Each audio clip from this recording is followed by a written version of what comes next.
आज हम सुनने वाले हैं सद्गुरु की body the greatest gadget book का अध्याय 2। अध्याय 2 हाल ही में भारत में कुछ सेल फोन कंपनियों ने एक सर्वेक्षण किया और पाया कि 97% लोग एक साधारण फोन में मौजूद क्षमताओं का केवल 7% ही उपयोग कर रहे हैं। मैं स्मार्टफोन की बात नहीं कर रहा हूँ, मैं डम्ब फोन की बात कर रहा हूँ। अगर वे 90% इलेक्ट्रॉनिक्स हटा दें तो अधिकांश लोगों को अंतर पता नहीं चलेगा और वे 500 रुपए की छूट भी दे सकते हैं। ग्राहक खुश होंगे, कंपनियां खुश होंगी। उस छोटे से गैजेट में आप केवल 7% उपयोग कर रहे हैं। तो आपके सिस्टम के बारे में क्या? यह गैजेट है। हर लानत गैजेट इसी से निकला है। आपको क्या लगता है कि आप इस गैजेट का कितना प्रतिशत उपयोग कर रहे हैं? यह 1% से भी कम है, क्योंकि आपके जीवित रहने की प्रक्रिया के लिए, भौतिक दुनिया में अपना जीवन चलाने के लिए, आपको अपने सिस्टम की क्षमता का 1% भी नहीं चाहिए। आपका शरीर पूरे ब्रह्मांड को समझने में सक्षम है। अगर आप इसे ठीक से तैयार करते हैं तो यह एक एंटीना की तरह है। अगर आप इसे सही स्थिति में रखते हैं तो यह अस्तित्व में सब कुछ समझ सकता है। जब शारीरिक शक्ति की बात आती है तो आप किसी एक जानवर से मुकाबला नहीं कर सकते। अगर आप एक कीट को भी लें तो वह जीवन का एक छोटा सा टुकड़ा है, बस उसकी शारीरिक शक्ति को देखें।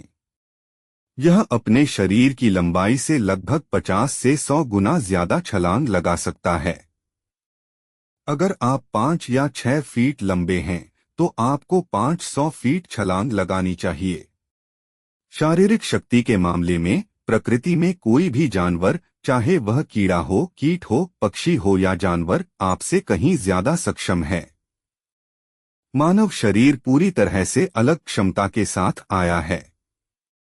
एक इंसान के तौर पर आपके पास कुछ अलग संभावनाएं हैं, एक निश्चित क्षमता कि आप अपने जीवित रहने की प्रवृत्ति से परे कुछ कर सकते हैं। यह सबसे महत्वपूर्ण है। फिर भी ज्यादातर इंसानों ने जीवित रहने की जरूरतों से परे देखने के बजाय अपने जीवित रहने के मानकों को और बढ़ा दिया है। एक समय में जीवित रहने का मतलब था दिन में 1 या 2 बार खाना। अब जीवित रहने का मतलब है कि आपके पास एक मर्सिडीज होनी चाहिए। हम मानक बढ़ा रहे हैं, लेकिन यह अभी भी सिर्फ जीवित रहना है।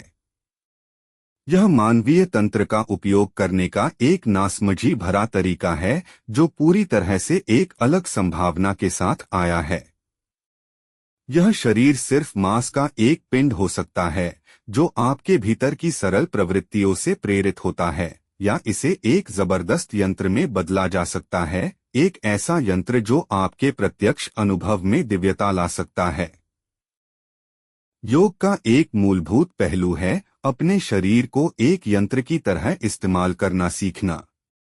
ज्यादातर लोग अपने शरीर से इस कदर जुड़े होते हैं कि वे इसे खुद के रूप में अनुभव करते हैं।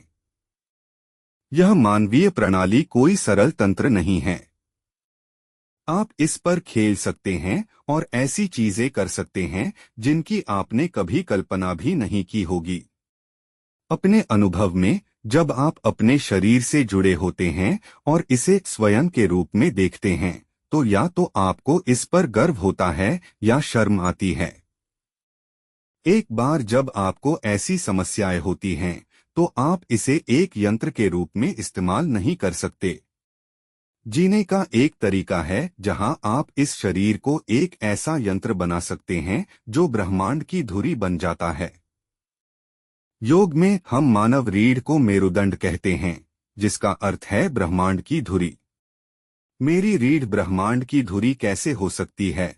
अगर जीवन का आपका अनुभव सीमित है तो आप केवल अपनी संवेदना की सीमाओं के भीतर जो कुछ भी है उसे आप के रूप में अनुभव करेंगे। अगर आप किसी निर्जीव वस्तु को छूते हैं तो क्या आप उसे अपना हिस्सा मानते हैं? आपके कप में जो पानी है, क्या वह आप हैं? अगर आप उसे पी लें तो क्या होगा? क्या वह आप बन जाते हैं? आप अपनी संवेदना की सीमाओं में जो कुछ भी शामिल करते हैं वह आप बन जाते हैं। आज यह एक चिकित्सा तथ्य है कि आपकी संवेदना की सीमाओं या आपके संवेदी शरीर की उपस्थिति भौतिक शरीर से परे है। डॉक्टर स्पष्ट रूप से कह रहे हैं कि जब किसी व्यक्ति का अंग काटा जाता है, भले ही भौतिक पैर चला गया हो, संवेदी पैर अभी भी बरकरार है। वह अपने अंग में दर्द या सनसनी महसूस करेगा, भले ही वह चला गया हो, क्योंकि संवेदी शरीर का अपना एक अलग अनुभव होता है। अगर आप खुद को खुशी, प्यार या परमानंद से बहुत अधिक उत्साहित करते हैं, उदाहरण के लिए, संवेदी शरीर बहुत बड़ा हो जाता है। अगर आप खुद को उदास और दुखी बनाते हैं, तो भले ही कोई आपको शारीरिक रूप से छूता हो, आप शायद इसे नोटिस भी न करें, क्योंकि आपका संवेदी शरीर भौतिक शरीर के आकार से छोटा हो गया है। आपके सिस्टम में वोल्टेज बढ़ाने और अपने संवेदी शरीर का विस्तार करने के तरीके हैं। मान लीजिए आपने अपने संवेदी शरीर का विस्तार किया, तो आप हर चीज को अपने हिस्से के रूप में अनुभव कर सकते हैं। जैसे आप अपने हाथ की 5 उंगलियों का अनुभव करते हैं, वैसे ही आप अपने हिस्से के रूप में जो कुछ भी शामिल करना चाहते हैं उसका अनुभव कर सकते हैं। अगर एक पल के लिए भी आप अपने आसपास के सभी लोगों को अपना हिस्सा मानते हैं, तो क्या उसके बाद मुझे आपको नैतिकता सिखानी होगी? इस व्यक्ति के साथ अच्छा व्यवहार करें, इस व्यक्ति को नुकसान न पहुंचाएं, इस व्यक्ति को न मारें। जो कुछ भी आप स्वयं के रूप में जानते हैं उसके साथ आप सामंजस्य में हैं, उसके साथ कोई संघर्ष नहीं है, कोई समस्या नहीं है। समस्या तो दूसरे की है। आप अपने संवेदी शरीर को हर चीज तक फैला सकते हैं, आप पूरे ब्रह्मांड को अपने एक हिस्से के रूप में शामिल कर सकते हैं। इसे ही हम योग कहते हैं। योग का मतलब है मिलन। इसका मतलब है व्यक्ति और सार्वभौमिक एक हो गए हैं। आपके अनुभव में केवल आप हैं, सब कुछ आप हैं। जिस क्षण आप इसे अनुभवात्मक रूप से जानते हैं, एक विचार या दर्शन के रूप में नहीं बल्कि वास्तविकता में, जब आपने सब कुछ अपने आप के रूप में अनुभव किया है, तो किसी को आपको यह बताने की जरूरत नहीं है कि कैसे होना है। आप बस जानते हैं। आपके भीतर सब कुछ एक हो गया है, क्योंकि आपका संवेदी शरीर एक असीम तरीके से विस्तारित हो गया है। यदि आपका संवेदी शरीर पूरे ब्रह्मांड तक फैला हुआ है, तब भी इस संवेदी शरीर का केंद्र आपकी रीढ़ होगी। आपका अनुभवात्मक आयाम आपकी रीढ़ में निहित है। आपकी रीढ़ की ऊर्जाएं अभी कैसे काम कर रही हैं, यह आपके जीवन के बारे में लगभग सब कुछ निर्धारित करता है। यही कारण है कि योग मानव रीढ़ को बहुत महत्व देता है। दुर्भाग्य से चिकित्सा विज्ञान ने इसे उस तरह का महत्व नहीं दिया है। जानवरों का अकशेरुकी से कशेरुकी तक का विकास, रीढ़विहीन से रीढ़ वाले तक शरीर के विकास के संदर्भ में एक बहुत बड़ी छलांग थी। उसके बाद क्षैतिज रीढ़ से ऊर्ध्वाधर रीढ़ की ओर बढ़ना मस्तिष्क के विकास में और भी बड़ा कदम था। यह दिखाने के लिए पर्याप्त वैज्ञानिक समझ है कि मस्तिष्क का विकास रीढ़ की हड्डी के खड़े होने के बाद ही शुरू हुआ। इसी समझ से कुछ योगी कभी लेटते नहीं हैं। अगर उन्हें सोना भी पड़ता है तो वे बैठे बैठे सोते हैं, क्योंकि जब कोई इस जीवन काल में महान तरीके से विकसित होने की कोशिश कर रहा होता है, तो जितना संभव हो सके सीधे खड़े होने की मुद्रा में रहना बहुत जरूरी होता है। अगर आप सीधे खड़े होने की मुद्रा में पर्याप्त रूप से आराम करना जानते हैं, तो आप देखेंगे कि लेटने की जरूरत और सोने की जरूरत में काफी कमी आएगी। सिर्फ इसलिए कि आप सीधे खड़े होने की मुद्रा में तनाव में हैं, नींद की जरूरत बढ़ती जाती है। योगी वह व्यक्ति होता है जो अपने शरीर को बदल रहा होता है और उसे स्वर्ग की सीढ़ी की तरह बना रहा होता है। इसके लिए रीढ़ की हड्डी पर थोड़ा नियंत्रण होना जरूरी हो जाता है। इसीलिए परंपरा में कहा जाता है कि स्वर्ग की 33 सीढ़ियां हैं। कुछ लोगों ने स्वर्ग को दर्शाते हुए कलाकृतियां बनाना शुरू कर दिया, जिसमें 33 सीढ़ियों के ऊपर भगवान बैठे हुए हैं। यह बात नहीं है। आपकी रीढ़ की हड्डी में 33 हड्डियां होती हैं। यह एक दर्दनाक रीढ़ हो सकती है, या इसे एक सीढ़ी में बदला जा सकता है जिस पर आप चढ़ते हैं और अपने भीतर चेतना, आनंद और परमानंद के उच्चतम स्तर तक पहुंचते हैं। योग का एक पहलू सभी संभावनाओं को, यहाँ तक कि जीवन की आध्यात्मिक संभावनाओं को भी लगभग एक भौतिक विज्ञान की तरह बनाना है। आपको एक ही विश्वास से शुरुआत करने की जरूरत नहीं है। आप बस सरल समझ से शुरुआत करें और उसके साथ प्रयोग करना शुरू करें। उदाहरण के लिए, यदि ध्वनि, भले ही आप माइक्रोफोन के बारे में कुछ भी नहीं जानते हो, आप यह अनुमान लगा सकते हैं कि एक स्रोत है जो इसे शक्ति प्रदान करता है। आपके शरीर के तीसरे आयाम को ऊर्जा शरीर या प्राणमय कोश कहा जाता है। ऊर्जा शरीर एक निश्चित तरीके से प्रतिध्वनित होता है, और जिस भी तरह से यह प्रतिध्वनित होता है, आपका मानसिक शरीर और भौतिक शरीर उसी तरह से होता है। योग का मूल कार्य अधिकतर प्राणमय कोश के स्तर पर होता है, क्योंकि यदि आप इसे ठीक से संभालते हैं तो शारीरिक स्वास्थ्य स्वाभाविक रूप से ठीक हो जाता है। प्राणमय कोश सभी भौतिक सृष्टि में मूलभूत ऊर्जा है।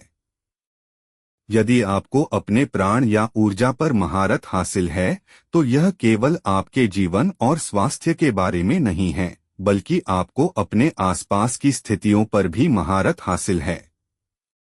जैसे जैसे आपकी ऊर्जाएं अधिक संतुलित होती जाती हैं, अचानक आपके जीवन की परिस्थितियां आपके सोचने से पहले ही आपके मनचाहे तरीके से काम करने लगती हैं।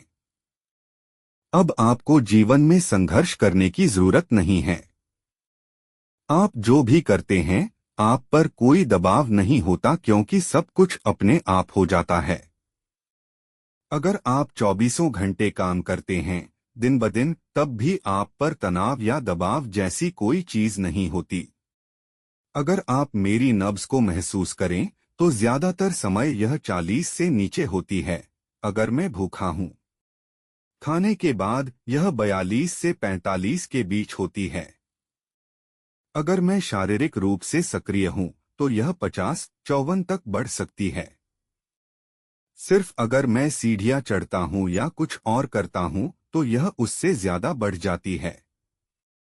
जब शरीर इस तरह होता है तो ऐसा लगता है जैसे आप हर समय गहरी नींद में हैं, गहरी नींद में, लेकिन पूरी तरह से जागे हुए। एक बार जब आप इस तरह हो जाते हैं तो तनाव जैसी कोई चीज नहीं होती। अगर इन 3 आयामों, भौतिक शरीर, मानसिक शरीर और ऊर्जा शरीर को एक निश्चित संरेखण की स्थिति में रखा जाए, तो उससे भी गहरा जो है वह अपने स्वभाव से काम करना शुरू कर देता है। वह आयाम ही सृष्टि का मूल स्रोत है। लोग अपनी शारीरिक और मनोवैज्ञानिक स्थितियों में चमत्कारी बदलाव देखते हैं, क्योंकि एक बार जब आपका ऊर्जा शरीर उचित संतुलन और पूर्ण प्रवाह में होता है, तो शारीरिक या मनोवैज्ञानिक रूप से आपके अंदर बीमारी नहीं रह सकती। इससे कोई फर्क नहीं पड़ता कि यह क्या है। यह ऐसा है जैसे आपकी कार स्टार्ट नहीं हो रही थी, तो आपने उसे धक्का दिया, लात मारी, कोसा, आपने सब कुछ किया। आपका मैकेनिक आया और उसने बस उसे छुआ और अचानक सब कुछ ठीक हो गया। इसी तरह आपके शरीर के साथ आपको समझ नहीं आता कि क्या कहा है और कैसे काम कर रहा है। आप जो भी करते हैं वह काम नहीं करता। फिर बस एक सरल प्रक्रिया से सब कुछ ठीक लगने लगता है। ऐसे हजारों हजार लोग हैं जिन्होंने सरल योग अभ्यास करके और अपने सिस्टम को संतुलित करके अपनी बीमारियों से छुटकारा पाया है। एक विचारशील दिमाग के लिए यह एक चमत्कार जैसा लगता है। जो कुछ भी आप नहीं समझते, आप उसे चमत्कार कहते हैं। मान लीजिए कि आप बिजली के बारे में कुछ नहीं जानते और मैं आपसे कहता हूं, अगर मैं दीवार को छूता हूं तो पूरा हॉल रोशनी से भर जाएगा। क्या आप मेरी बात पर यकीन करेंगे? अगर मैं स्विच दबाता हूं और पूरा हॉल रोशनी से भर जाता है, तो आप सोचेंगे कि मैं ईश्वर का दूत हूं या ईश्वर का बेटा हूं या खुद ईश्वर हूं, सिर्फ इसलिए कि आप नहीं समझते कि यह कैसे काम करता है। जो कुछ भी आप नहीं समझते, वह आपके दिमाग में चमत्कार बन जाता है। जीवन की प्रक्रिया ही एक महान चमत्कार है। जिस तरह से आप दो छोटी कोशिकाओं से यह सब बन गए हैं, क्या यह चमत्कार नहीं है? जीवन के बारे में सब कुछ चमत्कारी है। अन्यथा, अगर आप इसे समझाना शुरू करते हैं, तो कुछ भी चमत्कार नहीं है। ये तीन आयाम भौतिक शरीर, मानसिक शरीर और ऊर्जा शरीर प्रकृति में भौतिक हैं। जैसे जैसे आप आगे बढ़ते हैं, वे सूक्ष्म होते जाते हैं, स्थूल भौतिक से थोड़े सूक्ष्मतर, फिर बहुत अधिक सूक्ष्मतर, लेकिन वे सभी प्रकृति में भौतिक हैं। आप स्पष्ट रूप से देख सकते हैं कि प्रकाश बल्ब भौतिक है, लेकिन जो बिजली उसे चमकाती है वह भी भौतिक है, जो प्रकाश वह बाहर फेंकता है वह भी भौतिक है। इसी तरह ये तीन परतें भौतिक प्रकृति की हैं।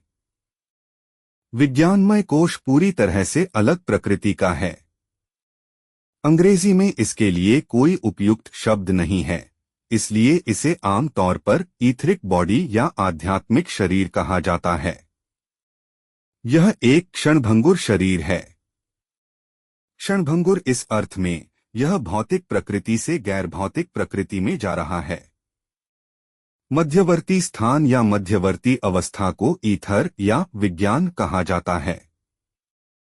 यह वह आयाम है जहां यदि परिवर्तन होता है, तो यह वास्तव में हमेशा के लिए होता है। अगर आप 6 महीने तक आसन करते हैं, तो आप शारीरिक, मानसिक और हर तरह से बेहतर महसूस करेंगे। लेकिन अगर आप इसे अगले 6 महीने तक नहीं करते हैं, तो आप एक बार फिर अपनी पुरानी अवस्था में आ जाएंगे। भौतिक शरीर के स्तर पर आप जो कुछ भी करते हैं, उसे आसानी से उल्टा जा सकता है। अगर आप अपने दिमाग को जीवन को अलग तरीके से देखने के लिए पुनः उन्मुख करते हैं, तो आपको ऐसा लगेगा कि आपका पुनर्जन्म हुआ है। लेकिन आप बहुत आसानी से अपने पुराने तरीकों पर वापस लौट सकते हैं। शारीरिक और मनोवैज्ञानिक स्तर पर आप जो कुछ भी करते हैं, उसे आसानी से उल्टा जा सकता है, अगर व्यक्ति उस रास्ते पर जाने के लिए तैयार नहीं है। मान लीजिए कि आप प्राणायाम या क्रियाओं के साथ प्राणिक ऊर्जा को बदलते हैं, तो परिवर्तन बहुत लंबे समय तक रहता है, लेकिन कुछ समय बाद वह भी वापस आ जाएगा। अगर आप ईथरिक शरीर में आवश्यक परिवर्तन करते हैं, तो यह हमेशा के लिए है। यह जीवन और उससे आगे के लिए है, कुछ भी नहीं बदलता है। गुरु और शिक्षक के बीच बस यही अंतर है, एक शिक्षक आपको ऐसे तरीके सिखाएगा जिससे आप अपना अन्नमय कोश, मनोमय कोश और प्राणमय कोश बदल सकते हैं, लेकिन वह आपके विज्ञानमय कोश को छू नहीं सकता। एक गुरु आपके विज्ञानमय कोश पर काम करता है। एक बार जब वह उसे छू लेता है, तो सब कुछ नाटकीय रूप से बदल जाता है, क्योंकि यह परिवर्तन स्थायी होता है। यह भौतिक आयाम से परे है और यह हमेशा स्थायी होता है। 5वीं परत को आनंदमय कोश कहते हैं, जिसका अर्थ है आनंद शरीर। क्या इसका मतलब यह है कि आपके अंदर आनंद का एक बुलबुला बैठा है? नहीं, यह भौतिक से परे का आयाम है। जो कुछ भी अभौतिक है, उसे हम न तो परिभाषित कर सकते हैं और न ही उसका वर्णन कर सकते हैं, इसलिए हम इसके बारे में केवल अपने अनुभव के आधार पर ही बात कर सकते हैं। हम केवल इतना जानते हैं कि जब हम इसे छूते हैं, तो हम आनंदित हो जाते हैं, इसलिए अपने अनुभव से हम कहते हैं कि यह आनंद शरीर है। इसका मतलब यह नहीं है कि इसकी प्रकृति आनंद है, यह सिर्फ इतना है कि यह हमें आनंदित बनाता है। उदाहरण के लिए, यदि आप चीनी के बारे में बात कर रहे हैं तो आप कहते हैं कि यह मीठी है। मीठा चीनी की प्रकृति नहीं है। यह वह अनुभव है जो यह आपके भीतर पैदा करती है। जब आप इसे अपने मुंह में डालते हैं तो आप इसे मीठा स्वाद देते हैं, इसलिए आप इसे मीठा कहते हैं। ठीक उसी तरह आनंद अंतरतम कोर की प्रकृति नहीं है। यह गैर भौतिक है। हम गैर भौतिक को परिभाषित या वर्णित नहीं कर सकते, इसलिए हम बच्चों की भाषा में बोल रहे हैं। अगर यहाँ स्पीकर सिस्टम है, अगर कोई बच्चा आता है और उसे छूता है तो वह नहीं जानता कि यह क्या है, इसलिए वह कहता है बूम बूम बूम। मुझे लगता है कि अमेरिका में वे इसे बूम बॉक्स कहते हैं। यह बच्चों की भाषा है। इसी तरह इसे आनंद शरीर कहना बच्चों की भाषा है। हम इसके बारे में अपने अनुभव के संदर्भ में बात कर रहे हैं, इसकी प्रकृति के संदर्भ में नहीं। अगर शरीर के 3 भौतिक आयाम संरेखित नहीं हैं, तो आप इस मूल को कभी नहीं छू सकते। योग इन तीनों को संरेखित करने के बारे में है, ताकि अंतरतम मूल आपको उपलब्ध हो जाए। एक बार जब आप इसे छू लेते हैं तो आप अपने स्वभाव से आनंदित हो जाते हैं। आनंदित होना बिल्कुल स्वाभाविक हो जाता है। आपके जीवन का हर पल कोई भी व्यक्ति आनंदित और आनंदित हो सकता है। सबसे बढ़कर जब आप जीवन के गैर भौतिक आयाम को छूते हैं, तभी हम कहते हैं कि आप आध्यात्मिक हैं। अगर ये तीनों ठीक से संरेखित हैं, तो जीवन के माध्यम से आपकी यात्रा बिल्कुल सहज और बिना किसी तनाव या दबाव के पूरी क्षमता तक हो जाती है। आप इस जीवन से बिना किसी खरोंच के गुजर सकते हैं। आप जीवन के साथ जिस तरह से चाहें खेल सकते हैं, लेकिन जीवन आप पर एक भी खरोंच नहीं छोड़ सकता। हर इंसान इस तरह जीने में सक्षम है। जब बाहरी वास्तविकताओं की बात आती है तो हम में से हर कोई अलग अलग तरह से सक्षम होता है, लेकिन जब आंतरिक वास्तविकताओं की बात आती है तो हम सभी समान रूप से सक्षम होते हैं। ऐसा लोगों के साथ नहीं हुआ है क्योंकि लोगों ने कभी खुद को उस दिशा में लागू नहीं किया है। लोगों ने कभी भी आंतरिक पर ध्यान नहीं दिया है। वे हमेशा मानते थे कि अगर हम बाहरी को ठीक कर लें तो सब ठीक हो जाएगा। लेकिन दुनिया का संपन्न वर्ग इस बात का पर्याप्त प्रमाण है कि बाहरी को ठीक करना जीवन के लिए बस इतना ही काफी नहीं है।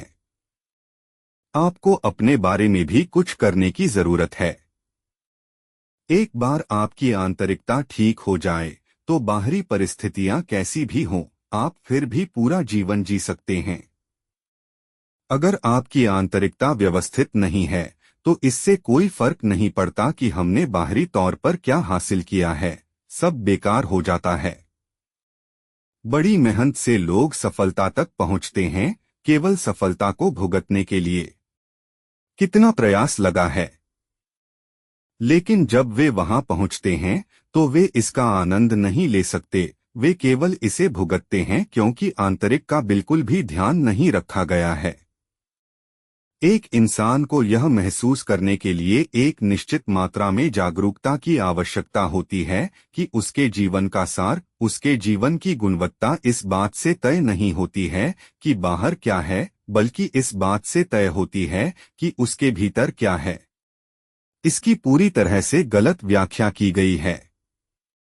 लोगों ने निष्कर्ष निकाला है कि यदि आप आध्यात्मिक होना चाहते हैं तो आपको बाहरी सब कुछ छोड़ देना चाहिए। यह छोड़ने या न छोड़ने के बारे में नहीं है। चाहे आप आध्यात्मिक हो या नहीं, आप वैसे भी सांस लेते हैं, खाना खाते हैं और पानी पीते हैं। आप अच्छा खाना खाते हैं या बुरा, यही आपके पास एकमात्र विकल्प है। इसलिए यह हार मानने के बारे में नहीं है। यह ध्यान का बदलाव है जहां आप देखते हैं कि अगर आप आंतरिक रूप से उचित तरीके से काम नहीं करते हैं तो आपके जीवन की गुणवत्ता अच्छी नहीं हो सकती। आपके जीवन की गुणवत्ता इस बात से तय नहीं होती कि आप किस तरह के कपड़े पहनते हैं, आप किस तरह की कार चलाते हैं या आप किस तरह के घर में रहते हैं, बल्कि इस बात से तय होती है कि आप अपने भीतर कितने शांत और आनंदित हैं। यह अनिवार्य रूप से आपके जीवन की गुणवत्ता है। वहां पहुंचने के लिए बाकी सब कुछ किया जाता है। अगर ऐसा नहीं होता है तो बाकी सब कुछ बेकार हो जाता है।